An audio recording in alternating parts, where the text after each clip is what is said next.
Hello students, welcome back to my YouTube channel geography group. हमारी class 10th SST social science की preparation बेहद अच्छे तरीके से चल रही है।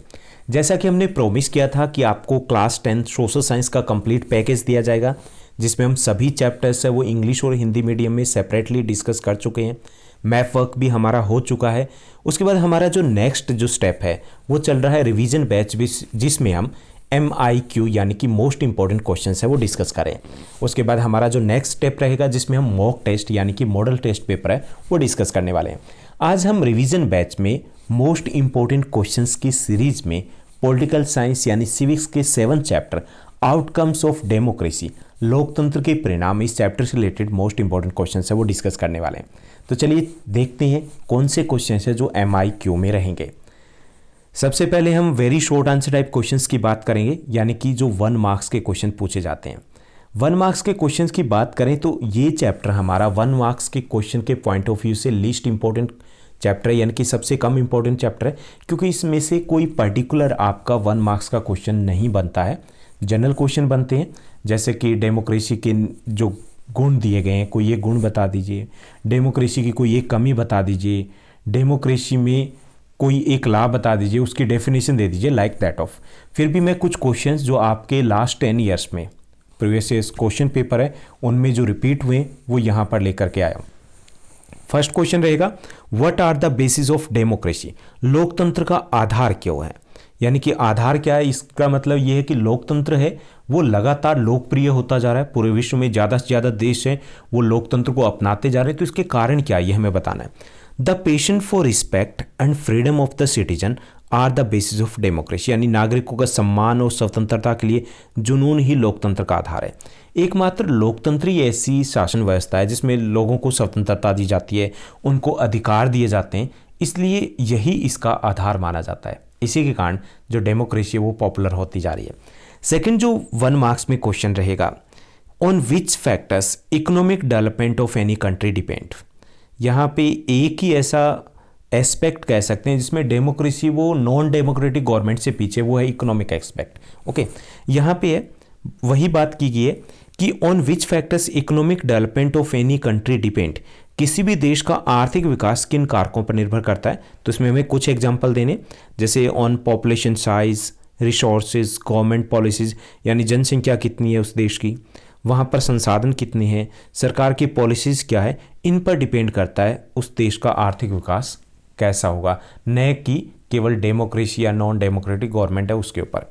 उसके बाद थर्ड जो मोस्ट इंपॉर्टेंट क्वेश्चन में रहेगा इस चैप्टर से आपके 1 मार्क्स में, वो रहेगा, this is the factor that is often missing in a non democratic government, कि कौन सा फैक्टर है जो गैर लोकतांत्रिक सरकार में नहीं होता है। तो वो है ट्रांसपेरेंसी, पारदर्शिता नहीं होती, जबकि डेमोक्रेसी में पारदर्शिता होती है। हमारे पास अब तो RTI या राइट टू इंफॉर्मेशन भी है, यानी हम सरकार के कामकाज के बारे में जान सकते हैं। इसके बाद साथ ही हमें पता भी होता है because they have to work according to the constitutional framework, यानी संविधान के अनुसार कार्य करना होता है डेमोक्रेटिक गवर्नमेंट में।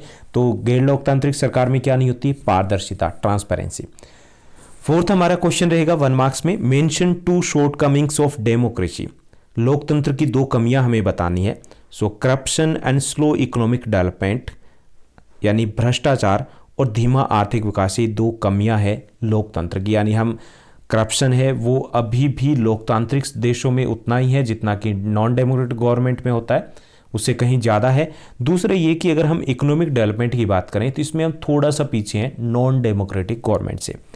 उसके बाद 5th हमारा क्वेश्चन बनेगा इस चैप्टर से जो 1 मार्क्स में रहेगा, in which aspect non democratic governments performing better, किस पक्ष में गैर लोकतांत्रिक सरकार बेहतर कर रही है ये हमें बताना है। सो इन इकोनॉमिक डेवलपमेंट, यानी आर्थिक विकास में जो नॉन डेमोक्रेटिक गवर्नमेंट है वो डेमोक्रेटिक गवर्नमेंट से बेटर कर रही है। तो ये कुछ क्वेश्चंस रहेंगे जो आपके मोस्ट इंपॉर्टेंट है, जो आपके लास्ट प्रीवियस 10 ईयर्स के जो क्वेश्चन पेपर है उनमें रिपीट हुए हैं। अब हम शॉर्ट आंसर टाइप क्वेश्चंस देखेंगे। वैसे इस चैप्टर से आपके शॉर्ट आंसर टाइप क्वेश्चन रहने की पॉसिबिलिटीज़ लिटिल बिट ज़्यादा है लॉन्ग आंसर टाइप क्वेश्चन के कंपैरिजन में। तो इसमें फर्स्ट जो हमारा शॉर्ट आंसर टाइप क्वेश्चन बनेगा, democratic government is legitimate and accountable government, explain, यानी हमें बताना है कि लोकतांत्रिक सरकार वैधानिक और जिम्मेदार सरकार है। व्याख्या कीजिए। ये आपके लास्ट 10 ईयर्स में 6-7 टाइम रिपीट हो चुका है ये क्वेश्चन। अब हमें क्या बताना है, इसमें बताना है हमें लेजिटिमेट और अकाउंटेबल है कैसे डेमोक्रेटिक गवर्नमेंट। ओके, वैधानिक और जिम्मेवार कैसे। लेजिटिमेट होता है अकॉर्डिंग टू लॉ, कानून के अनुसार। Okay, so democratic government is a legitimate government because it is not imposed by anyone else. जैसे नॉन डेमोक्रेटिक गवर्नमेंट में होता है थोपी जाती है जबरदस्ती, यहाँ पे ऐसा नहीं होता। वी चूज दिस वन, हम चूज करते हैं, हम इलेक्ट करते हैं, रूलर्स को इलेक्ट करते हैं ना। So this one is a legitimate government because it is elected by the citizens and this government follow the criteria set by the constitution. यानी कि ये लेजिटिमेट है इलेक्शन में भी, उसके बाद अपने फंक्शन में भी, काम भी करती है किसके अनुसार, संविधान के अनुसार करती है। तो ये वैधानिक है, गैर वैधानिक नहीं है कि अपनी मर्जी से कुछ भी करेगी। ओके, सेकंड हमें इसमें एक्सप्लेन करना है, जो सेकंड स्टंजा हमारा अलग लेना पड़ेगा इसमें, कि अकाउंटेबल। अकाउंटेबल मतलब जिम्मेदार है। This government is accountable also, accountable है, accountable towards constitution, accountable towards people, accountable towards parliament. यानी ये जिम्मेदार है लोगों के प्रति, संविधान के प्रति और संसद के प्रति। यानी इसे जवाब देना है लोगों को, जवाब देना है संसद को, और संविधान का जो फ्रेमवर्क है उसके अकॉर्डिंग कार्य करना होता है, इसलिए ये अकाउंटेबल है। नॉन डेमोक्रेटिक गवर्नमेंट में क्या होता है, ना पार्लियामेंट होती, ना कॉन्स्टिट्यूशन होता, ना लोगों की चिंता है, क्योंकि इलेक्शन थोड़ी होते हैं वहाँ। ओके, तो यहाँ पे दो वर्ड हैं जिनको हमें एक्सप्लेन करना है इस क्वेश्चन में, कि लेजिटिमेट यानी वैधानिक कैसे, क्योंकि it is elected by the people, it is not imposed by anyone else, and this government work according to the constitutional framework. Okay, उसके अकॉर्डिंग काम करती है संविधान के अनुसार, और लोग चुनते तो ये वैधानिक हो गई। और जिम्मेवार है लोगों के प्रति, संसद के प्रति, संविधान के प्रति। इसको संविधान के अनुसार कार्य करना होता है, संसद में जवाब देना होता है, और लोगों के बीच भी जवाब देना होता है, उनकी आशाओं के अनुसार काम करना होता है, क्योंकि चुनाव भी तो होते हैं। उसके बाद जो सेकेंड 3 मार्क्स के क्वेश्चन रहेगा, शॉर्ट आंसर टाइप क्वेश्चन, उसमें रहेगा explain with 3 examples how democracy accommodate social diversities. 3 examples के साथ हमें एक्सप्लेन करना है कि कैसे लोकतांत्रिक सरकार वो सामाजिक विभिन्नताओं के बीच में सामंजस्य बिठाती है। ओके, कैसे, जैसे हमारे देश की बात करें तो हम भाषा के आधार पे, या हम संस्कृति के आधार पे देखें, या हम जलवायु के आधार पे देखें, तो काफ़ी सारी विविधता है हमारे देश में। तो इसमें तालमेल कैसे बिठाती है ये हमें बताना, या फिर इस टाइप से भी क्वेश्चन पूछा जा सकता है, democracy promotes dignity and freedom of citizen, explain. लोकतंत्र नागरिकों की गरिमा और आज़ादी को बढ़ावा देता है, व्याख्या कीजिए। तो एक ही सेम ही रहेगा, तो इसमें हमें पॉइंट्स लेने। First, in democracy government rule according to the constitutional framework, संविधान के अनुसार शासन करती है, और इसमें संविधान के अनुसार नागरिकों को कुछ अधिकार भी दिए जाते हैं। तो इसमें पहली चीज़ ये कि ये एकमात्र ऐसी गवर्नमेंट होती है जिसमें लोगों के पास राइट्स होते हैं। ओके, अधिकार होते हैं, तो हमारा सम्मान है खुद। ओके, सेकंड ये है कि in democracy government try to establish equality, यानी यहाँ पे इक्वालिटी होती है। We have the equal right to vote, 1 person 1 vote 1 value होता है। यहाँ पर पीएम का वोट और पीएन का वोट एक ही होता है, एक ही माना जाता है। ऐसा नहीं कि पीएम है तो उनके 10,000 काउंट होंगे, ऐसा नहीं होता। So it ensure equality, it ensure the fundamental rights to the citizen, and it ensure the equal political rights, it ensure equal opportunities, and it tries to minimize the conflicts और differences। यानी जैसे differences तो हमेशा रहेंगे society में, लेकिन उसको minimise करने की कोशिश करता है डेमोक्रेसी। तो इसमें हमें क्या क्या लिखना है, पहला हमें लिखना है कि democratic government provides fundamental rights to the citizen. First, democratic government ensure the equality, equality ensure करता है, यानी समानता दी जाती है। It also ensure equal opportunity, सभी लोगों को आगे बढ़ने का एक जैसे मौका होता है। तो हम 3 एग्जाम्पल देंगे तो भी काफ़ी रहेंगे। उसके बाद फोर्थ हम राइट कर सकते हैं, इंक्लूड कर सकते हैं, that it try to accommodate among the various differences और वेरियस सिटीजन्स जो हैं उनको अकोमोडेट करने की कोशिश करता है, यानी कि मेजोरिटी है तो उसका ही रूल चलेगा। ओके, तो यहाँ पर हमें ये बताना है कि कैसे लोगों की नागरिक हैं उनकी गरिमा और आज़ादी को बढ़ावा देता है। तो यहाँ पर लोगों को एक समान अधिकार प्राप्त होते हैं, लोगों को मूल अधिकार प्राप्त होते हैं, यहाँ पर लोगों को एक समान आगे बढ़ने के अवसर दिए जाते हैं, लोगों को स्वतंत्रता प्राप्त होती है। यहाँ पर डेमोक्रेसी में होता है ना इंडिपेंडेंस, हम अपने व्यूज़ है वो रख सकते हैं। तो ये हमें बताना है कि ये सब कुछ डेमोक्रेसी मिलता है, इसलिए यहाँ पर ये कह सकते हैं कि democracy promotes dignity and freedom of citizens. उसके बाद थर्ड जो हमारा क्वेश्चन रहेगा, explain any 4 consequences on which democracy has failed. हमें कोई 4 परिणाम बताने जिसमें लोकतंत्र वो फेल रहा है, असफल रहा है।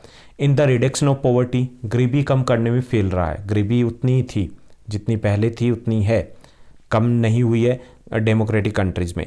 Second, it is also failed in the reduction of corruption, corruption है वो हालांकि ज़्यादा होता है इसमें, तो उसमें फेल रहा है।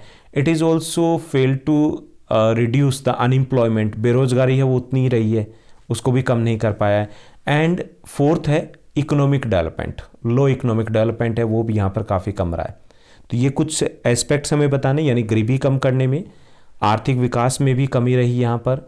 इसके साथ साथ जो इक्वालिटी की बात करते हैं, अनइक्वालिटी वो काफ़ी ज़्यादा है, अभी भी जो रिच और पुअर पीपल है तो उसमें फेल रहा है। तो in the reduction of the inequality, reduction of poverty, reduction of unemployment, economic development, ये कुछ एस्पेक्ट्स हैं, यानी कि असमानता जिसमें कमी नहीं ला पाया है डेमोक्रेसी, गरीबी में कमी नहीं आ पाई है, बेरोजगारी में कमी नहीं आ पाई है, आर्थिक विकास कम रहा है। तो ये एस्पेक्ट्स हमें बताने जिनमें डेमोक्रेसी वो फेल रहा है। ओके, भ्रष्टाचार भी इंक्लूड कर सकते हो। उसके बाद एक ही हमारा लॉन्ग आंसर टाइप क्वेश्चन बनेगा इस चैप्टर से रिलेटेड, वो है how are the democratic government better than the other forms of government. हमें बताना है कि कैसे लोकतांत्रिक जो सरकार है वो शासन के अन्य रूपों से बेहतर है, कैसे। तो एक ही लॉन्ग आंसर टाइप क्वेश्चन करना है, एक ही। ओके, तो इसमें हमें बताना है कि डेमोक्रेटिक गवर्नमेंट है वो बेटर क्यों है। So first, in democracy people can choose there government and people can change their government. लोग सरकार को चुन भी सकते हैं और उसको बदल भी सकते हैं। क्या तानाशाही में ऐसा हो सकता है? क्या राजतंत्र में हो सकता है? ना भाई, वहाँ ना हम चुन सकते और ना ही उसको बदल सकते। ओके, तो पहला है कि वी कैन चूज और we can change in democracy. Second है, in democracy all the people have equal right to vote. जैसे हमने बात की कि पीएम और पीएन एक बराबर हैं, इक्वल राइट टू वोट होता है। जबकि नॉन डेमोक्रेटिक जो गवर्नमेंट की बात करें तो पहली बात राइट टू वोट ही नहीं होता। जब सरकार ही नहीं चुन ली तो राइट टू वोट का करना क्या वहाँ। ओके, थर्ड जो इसका फीचर होता है डेमोक्रेटिक गवर्नमेंट का, that in democratic government all the people have equal fundamental rights. सभी के पास एक जैसे फंडामेंटल राइट्स होते हैं, जबकि नॉन डेमोक्रेटिक गवर्नमेंट में ऐसा कुछ नहीं होता। In democratic government there is a rule of law, कानून का शासन होता है, चाहे वो राजा हो उसके लिए भी वही कानून है। ओके, तो यहाँ पे नॉन डेमोक्रेटिक गवर्नमेंट में ऐसा कुछ नहीं होता। In democratic government all the people have right to contest election, they can also become ruler, यानी कि उनके पास भी राजा बनने का मौका है, चुनाव लड़ लीजिए। जबकि नॉन डेमोक्रेटिक गवर्नमेंट में ऐसा कुछ नहीं होता। In democratic government that ensure the equality, equality को इंश्योर करता है, इट प्रमोट्स द इक्वालिटी। जबकि नॉन डेमोक्रेटिक गवर्नमेंट में ऐसा कुछ नहीं होता। हम कुछ पॉइंट्स हमें लिखने जिसमें हमें प्रूव करना है कि democratic government are performing are having the better features, इसके में ज़्यादा बेटर होती है नॉन डेमोक्रेटिक गवर्नमेंट से। ओके, तो हम दोबारा से एक बार देखते हैं क्या क्या चीज़ें, कि जो लोकतांत्रिक सरकार होती है उसमें हम शासकों का चुनाव जनता कर सकती है। लोकतांत्रिक सरकार में शासकों को जनता बदल भी सकती है। लोकतांत्रिक सरकार में सब लोगों के पास एक समान वोट डालने का अधिकार होता है। लोकतांत्रिक सरकार में सबके पास चुनाव लड़ने का अधिकार होता है। लोकतांत्रिक सरकार में सबके पास एक समान मूल अधिकार होते हैं। लोकतांत्रिक सरकार में कानून का शासन होता है। ओके, तो काफ़ी रहेंगे इतने अगर आप लिख दोगे तो। So that's all in this chapter, जिसमें हमने क्वेश्चंस डिस्कस किए। इसमें से हालांकि पॉसिबिलिटीज़ रहेगी कि आपका 3 मार्क्स का एक क्वेश्चन है वो बोर्ड एग्जामिनेशन में रहे। अगर ये वीडियो आपको अच्छा लगा तो इस वीडियो को लाइक और शेयर करना मत भूलिएगा। आपका कोई डाउट है, क्वेश्चन है, आप कमेंट कर सकते हो। साथ ही साथ आप मुझे इंस्टाग्राम पर भी फॉलो कर सकते हो। Thank you, bye bye, have a nice day.